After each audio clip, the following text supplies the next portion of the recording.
Hello again, and welcome back to the Clyde Guide, Cooking for One. Now today I'm going to make the most delicious pork tenderloin and then finish it off in an absolutely scrumptious walnut sauce, and I'm going to serve it with roast potatoes, roasted cauliflower and steamed chantenay carrots. I'm going to roast it in duck fat. Now, where on earth am I going to get duck fat, I hear you say? And the answer is tinned confit of duck. So that all I've done before you got here, if you look down here, I've got some potatoes which I've peeled and sliced, and those are just parboiling very gently, not actually boiling in the water at all. It's just simmering in the very hot water on a very low heat. And I'm steaming the cauliflower, not till the point where it's totally soft and cooked, just to take the edge off and make it parboiled, effectively partially cooked. And then I'm going to put those in the roasting tin with the duck fat and stick them in a very hot oven. And then we'll come back and I'll show you how to make the sauce and finish off the tenderloin. Now, so I've put the roasting tin in the oven, set as hot as it will go, and gently drop those in there and give them a stir. Okay, and you can just baste them like this, just tip it a bit and make sure you get them all really thoroughly coated. We're going to do this several times. I won't put it all on camera because now I'm going to get my cauliflower out of its steamer and just place it on the chopping board, and while I'm here I'll pop the chantenay carrots into the steamer. Not going to start them going just yet because they'll only take 15 minutes to cook. I'm going to cut this collie in two. Now it's not cooked, I've just parboiled it, so down the middle, just drop that gently into the fat and just baste all these again with this beautiful duck fat. Okay, back in my hot oven. There you go.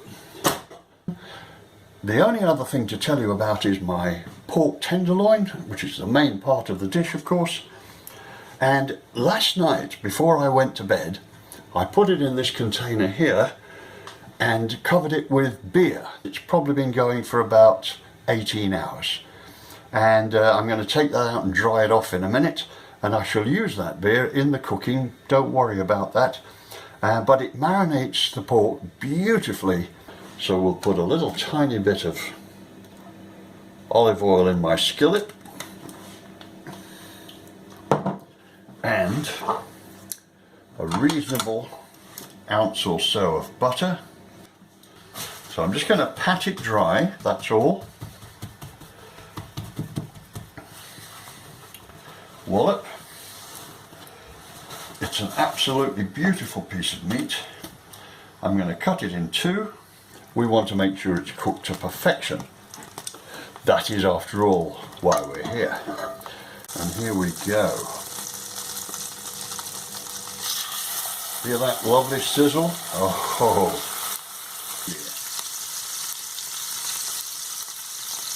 So this will take a few minutes per side. Okay. Turn that a quarter and a quarter.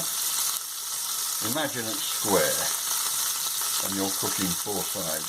That's the best way to do it. And as I said to you probably before, or if you've read the website, this isn't really as much about cooking as it is about eating. It's about eating well, even when you're cooking for yourself.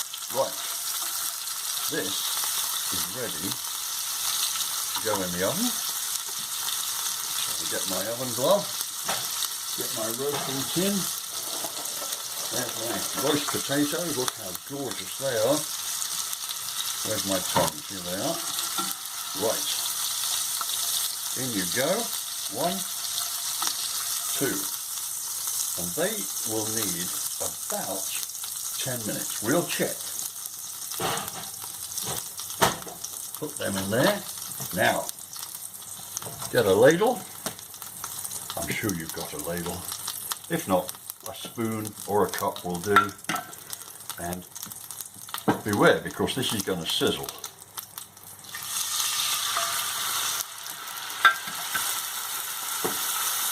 So 2 ladles of the beer right into that pan. And that will deglaze the pan. In other words, all the little bits of meat and other goodies attached to the cast iron will just float right off. And we leave that to start getting ready to boil. And now we're going to make our sauce. And the first thing we're going to put in is soy sauce. And I want about 1/4 cup. Okay, not an excessive amount, but a decent amount. Next, honey. We want about 3 tablespoons. Again, you don't have to be too precise with this. You can gauge 3 tablespoons as easily as I can. There's that. Next, a drizzle of olive oil. Not too much, maybe a tablespoon at the most. Some dried garlic. Oh, a teaspoon at the most. More importantly, Dijon mustard. This is the brand that I like, so a good generous tablespoon of Dijon mustard. Stir that in. Of course, black pepper.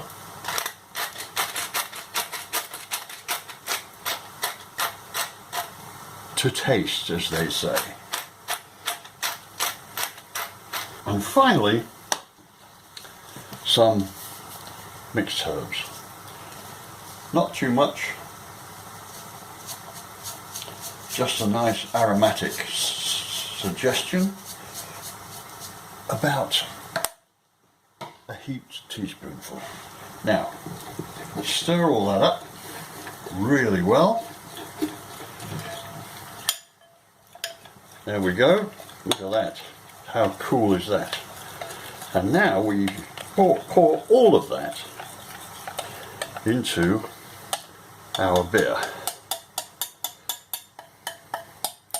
Make sure you get it all. Oh. And now we're just going to reduce that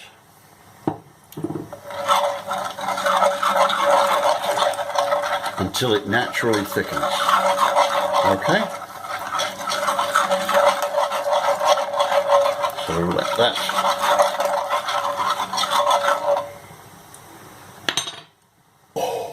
the aroma is fantastic.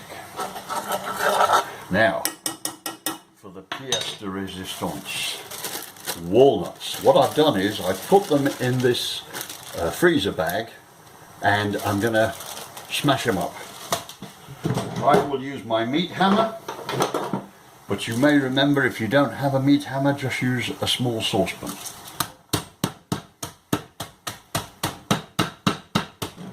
There you go. And now, empty the walnuts into the sauce.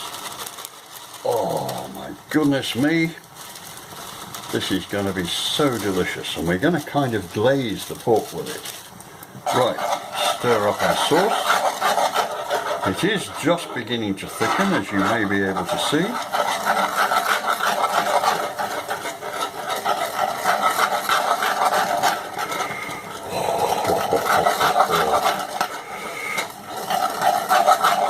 That needs to reduce to about half of where it was when we started, and that's the steam you see coming off. That's it reducing. I'm just going to check my carrots for doneness. They are almost ready.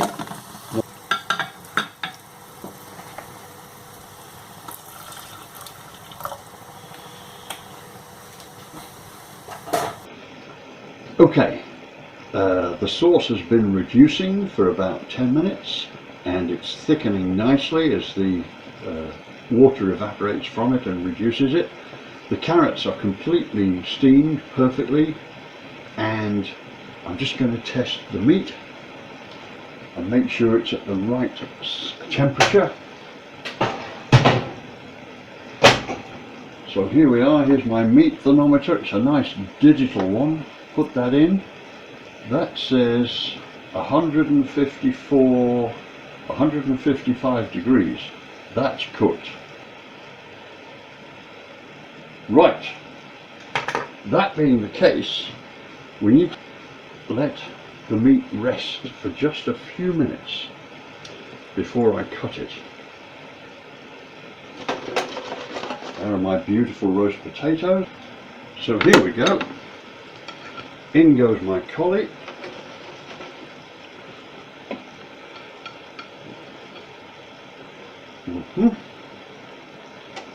Beautifully roasted.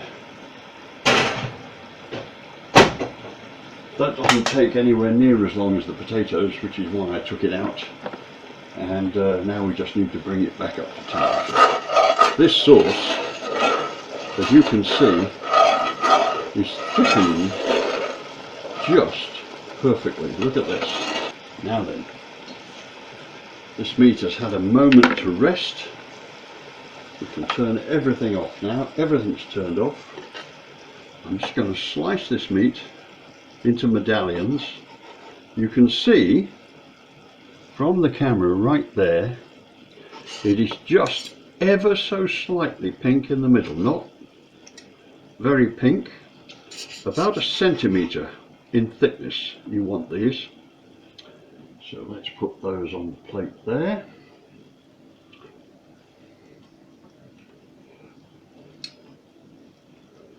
Let's make this look really appetizing. A few carrots. We'll use a slotted spoon just to get those out of the steamer. And roast potatoes, same deal. Grab an oven glove. Right, so beautiful piece of roasted cauliflower right there. Roast potatoes. There's a few left here. I'm going to keep those and I will eat those cold with something else tomorrow. They're utterly delicious. And finally,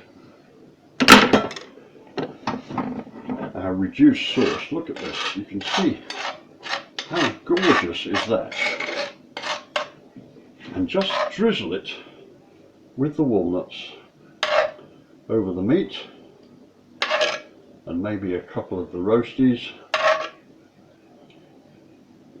You don't need to use all of it. I'm going now. And there you have it, my friends. The Clyde Guide. Roasted pork tenderloin with roast potatoes, roast cauliflower, steamed carrots, and a walnut savoury sauce that you will find irresistible. Enjoy.